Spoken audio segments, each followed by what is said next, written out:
Let's learn English through what Steve Harvey says. Pull yourself together and quit tripping because you in the process. God is processing you. He ain't through with you.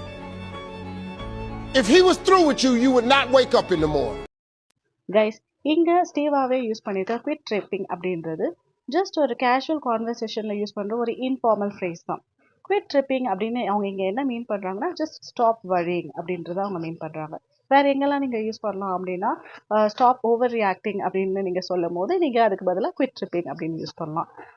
எங்கேயாவது stop being overly dramatic அப்படின்னு சொல்லணும். For example யாராவது கொஞ்சம் எமோஷ்னலாக attention சீக்கிங்காக behave பண்ணுறாங்க, அந்த மாதிரி பிளேசஸில் நீங்கள் ஜஸ்ட் குவிட் ட்ரிப்பிங் அப்படின்ட்டு நீங்கள் யூஸ் பண்ணலாம். ஸோ இதில் யூசேஜோட எக்ஸாம்பிள் பார்த்தீங்கன்னா இங்கே நான் கொடுத்துருக்கேன். Quit tripping and just enjoy the party. Next வந்து எயிண்ட். எயிண்ட்ன்றது ஜஸ்ட் ஒரு கான்ட்ராக்ஷன் அப்படின்னா ஜென்ரலாக short and form of words தான் கான்ட்ராக்ஷன்னு சொல்லுவாங்க. இங்கே எயிண்ட் வந்து எதோடைய கான்ட்ராக்ஷன் அப்படின்னு பார்த்தீங்கன்னா am not, is not, are not, has not, have not அப்படின்னு சொல்கிறாங்க. அண்ட் இங்கே for example I'm not going to the party அப்படின்ற பிளேஸில் ஆம் நாட் அதுக்கு பதிலாக I ain't going to the party அப்படின்னு நீங்கள் சொல்லலாம். ஓகே, இஸ் நாட் அப்படின்றத ரீப்ளேஸ் பண்ணிவிட்டு she ain't happy about it அப்படின்ட்டு சொல்லலாம். And for example they are not ready yet அப்படின்னு சொல்கிறது பதிலாக தே எயிண்ட் ரெடி எட் அப்படின்னு சொல்லலாம். ஹேஸ் நாட்டுக்கு பதிலாக he ain't finished his work அப்படின்னு சொல்லலாம். அண்ட் ஹேவ் நாட்டுக்கு பதிலாக I have not seen that movie அதுக்கு பதிலாக I ain't seen that movie அப்படின்ட்டு சொல்லலாம்.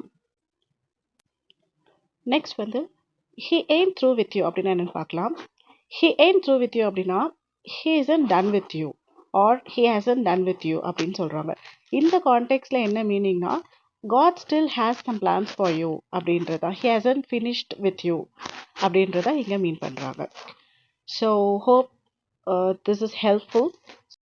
நம்ம இது வரைக்கும் பார்த்த இன்ஃபார்மல் ஃப்ரேசஸ் வச்சு உங்களுக்கு தெரிஞ்ச சென்டென்சஸ் ஃப்ரேம் பண்ணி காமெண்ட்டில் ஷேர் பண்ணுங்கள்.